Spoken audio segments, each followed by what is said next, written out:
ಮಹಾವೀರ.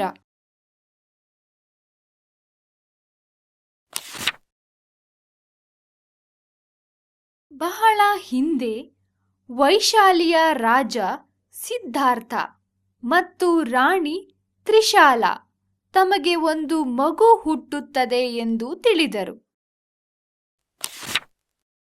ವೈಶಾಲಿಯ ಹೊರಗೊಂದು ಹಳ್ಳಿಯಲ್ಲಿ ಒಬ್ಬ ಬಡ ಬ್ರಾಹ್ಮಣ ತನ್ನ ಹೆಂಡತಿಯೊಂದಿಗೆ ವಾಸಿಸುತ್ತಿದ್ದನು. ಬ್ರಾಹ್ಮಣ ದಂಪತಿಗಳು ಸಹ ತಮಗೆ ಒಂದು ಮಗು ಹುಟ್ಟುತ್ತದೆ ಎಂದು ತಿಳಿದರು. ಮಗು ಹುಟ್ಟುವ ಸಮಯ ಬಂದಾಗ ಮಹಾವೀರನ ಆತ್ಮವು ಸ್ವರ್ಗದಿಂದ ಇಳಿದು ಬ್ರಾಹ್ಮಣನ ಹೆಂಡತಿಯ ಗರ್ಭವನ್ನು ಸೇರಿತು. ಆದರೆ ಇಂದ್ರದೇವ ಬ್ರಾಹ್ಮಣನ ಹೆಂಡತಿಯ ಗರ್ಭದಲ್ಲಿದ್ದ ಮಗು ಮತ್ತು ತ್ರಿಶಾಲಳ ಗರ್ಭದಲ್ಲಿದ್ದ ಮಗುವನ್ನು ಬದಲಾಯಿಸಿದನು. ಮಹಾವೀರನು ಕ್ಷತ್ರಿಯರ ವಂಶದಲ್ಲಿ ಹುಟ್ಟುವಂತೆ ಮಾಡಿದನು. ದೇವತಾ ಮನುಷ್ಯನಿಗೆ ಜನ್ಮ ಕೊಡುವವಳು ತನ್ನ ಕನಸಿನಲ್ಲಿ 14 ಶುಭ ವಸ್ತುಗಳನ್ನು ಕಾಣುತ್ತಾಳೆಂದು ನಂಬಿಕೆ ಇದೆ. ತ್ರಿಶಾಲ ಕೂಡ ಈ ವಸ್ತುಗಳನ್ನು ಕನಸಿನಲ್ಲಿ ಕಂಡಳು.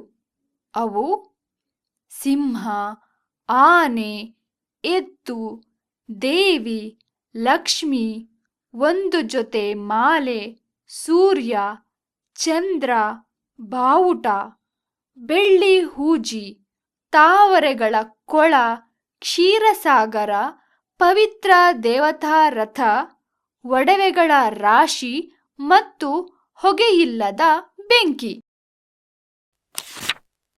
ಶೀಘ್ರದಲ್ಲೇ ರಾಣಿ ತ್ರಿಶಾಲಳಿಗೆ ಒಂದು ಗಂಡು ಮಗು ಹುಟ್ಟಿತು. ಅವನಿಗೆ ವರ್ಧಮಾನ ಎಂದು ಹೆಸರಿಟ್ಟರು. ಅವನು ಹುಟ್ಟಿದಾಗ 56 ಆಕಾಶ ಕನ್ಯೆಯರು ಭೂಮಿಗೆ ಇಳಿದರು. ಅವರು ಮಗು ಮತ್ತು ತಾಯಿಯನ್ನು ಸಿಂಗರಿಸಿ ಅವನ ಹುಟ್ಟನ್ನು ಸಂಭ್ರಮಿಸಿದರು. ವರ್ಧಮಾನ ಒಬ್ಬ ಅನುಕಂಪವುಳ್ಳ ಹುಡುಗನಾಗಿ ಬೆಳೆದನು. ಒಮ್ಮೆ ಕೋಪದ ಆನೆಯನ್ನು ಕಂಡು ಸ್ನೇಹಿತರು ಭಯಪಟ್ಟು ಓಡಿ ಹೋದರು. ಆದರೆ ಅವನು ಅದನ್ನು ಸಮಾಧಾನ ಮಾಡಿದನು. ಒಂದು ದಿನ ಒಬ್ಬ ರಾಕ್ಷಸನು ಒಬ್ಬ ಹುಡುಗನ ವೇಷ ಹಾಕಿಕೊಂಡು ಅವನ ಸ್ನೇಹಿತರೊಡನೆ ಆಡಲು ಹೋದನು. ಆದರೆ ಅವನನ್ನು ವರ್ಧಮಾನ ಸೋಲಿಸಿದನು. ಇದನ್ನು ನೋಡಿ ಜನರು ಅವನನ್ನು ಮಹಾವೀರ ಎಂದು ಕರೆದರು. ಮಹಾವೀರ ಎಂದರೆ ಶಕ್ತಿಶಾಲಿಯಾದವನೆಂದು ಅರ್ಥ. ಮಹಾವೀರ ರಾಜಕುಮಾರನಾದರೂ ಸರಳ ಜೀವನವನ್ನು ನಡೆಸುತ್ತಿದ್ದನು. ಅವನ ತಂದೆ ತಾಯಿಯರು ಸತ್ತ 2 ವರ್ಷಗಳ ನಂತರ ಅವನ 30ನೆಯ ವಯಸ್ಸಿನಲ್ಲಿ ಅವನ ಸಹೋದರನ ಅಪ್ಪಣೆಯನ್ನು ಕೇಳಿ ಸನ್ಯಾಸಿಯಾಗಲು ಹೊರಟನು. ಅವನು ತನ್ನ ಎಲ್ಲ ಐಶ್ವರ್ಯವನ್ನು ಬಡವರಿಗೆ ಹಂಚಿ ತನ್ನ ಮನೆಯನ್ನು ತೊರೆದನು. ದೇವೇಂದ್ರನು ಮಹಾವೀರನಿಗೆ ಒಂದು ಪವಿತ್ರ ಬಟ್ಟೆಯನ್ನು ನೀಡಿದನು. ಅವನು ಬಟ್ಟೆಯನ್ನು ಮಹಾವೀರನ ಹೆಗಲ ಮೇಲೆ ಇಟ್ಟ ತಕ್ಷಣ ಮಹಾವೀರನು ಎಲ್ಲ ಜೀವಿಗಳ ಮನಸ್ಸನ್ನು ಓದಬಲ್ಲವನಾದನು. ಮಹಾವೀರನು ಒಬ್ಬ ದಯಾಳು ಮನುಷ್ಯನಾಗಿದ್ದನು. ಒಂದು ದಿನ ಮಹಾವೀರನು ಒಬ್ಬ ಬಡ ಬ್ರಾಹ್ಮಣನನ್ನು ನೋಡಿ ತನ್ನ ಪವಿತ್ರ ಬಟ್ಟೆಯನ್ನು ಹರಿದು ಅದರ ಅರ್ಧ ಭಾಗವನ್ನು ಅವನಿಗೆ ಕೊಟ್ಟನು. ಆದರೆ ಆ ಬ್ರಾಹ್ಮಣನ ಹೆಂಡತಿಯು ಆಸೆಬುರುಕಿಯಾಗಿದ್ದಳು. ಮಹಾವೀರನ ಬಳಿ ಇನ್ನರ್ಧ ಬಟ್ಟೆಯನ್ನು ಕೇಳಲು ಅವಳು ತನ್ನ ಗಂಡನನ್ನು ಒತ್ತಾಯಿಸಿದಳು. ಬ್ರಾಹ್ಮಣನು ಮಹಾವೀರನನ್ನು ಹಿಂಬಾಲಿಸಿ ಕಾಡಿಗೆ ತಲುಪಿದನು. ಕಾಡಿನಲ್ಲಿ ಒಂದು ಮುಳ್ಳಿನ ಪೊದೆಗೆ ಮಹಾವೀರನ ಬಟ್ಟೆ ಸಿಕ್ಕಿಕೊಂಡಿತು. ಆದರೆ ಅದನ್ನು ಅವನು ಗಮನಿಸದೆ ಮುಂದೆ ನಡೆದನು. ಬ್ರಾಹ್ಮಣನು ಆ ಬಟ್ಟೆಯನ್ನು ತೆಗೆದುಕೊಂಡು ಸಂತೋಷದಿಂದ ಮನೆಗೆ ಹಿಂದಿರುಗಿದನು. ಅಂದಿನಿಂದ ಮಹಾವೀರನು ಬೆತ್ತಲೆಯಾಗಿಯೇ ಉಳಿದನು. ಒಮ್ಮೆ ಒಂದು ವಿಷಸರ್ಪ ಮಹಾವೀರನನ್ನು ಕಡಿಯಿತು. ಅವನು ಅನುಕಂಪದಿಂದ ಹಾವಿಗೆ, ನಿನಗೆ ಜ್ಞಾನೋದಯ ಮತ್ತು ಶಾಂತಿ ಸಿಗಲಿ ಎಂದು ಹರಸಿದನು.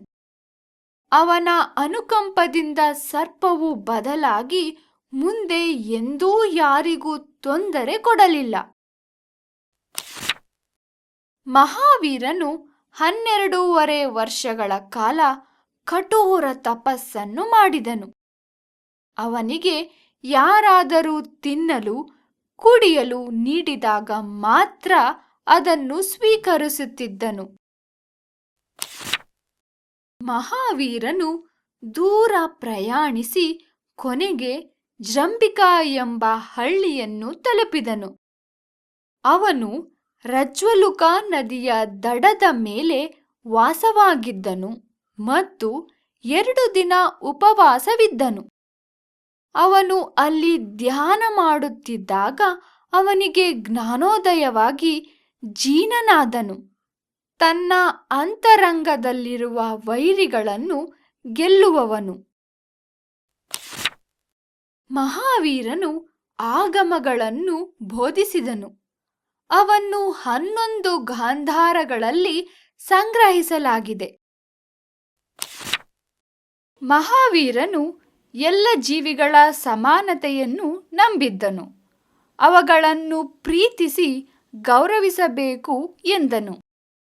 ಜನರು ಜನನ ಮತ್ತು ಮರಣದ ನೋವಿನ ಕಾಲಚಕ್ರದಿಂದ ಮುಕ್ತರಾಗಬೇಕು ಎಂಬುದು ಅವನ ಬೋಧನೆಯ ಉದ್ದೇಶವಾಗಿತ್ತು.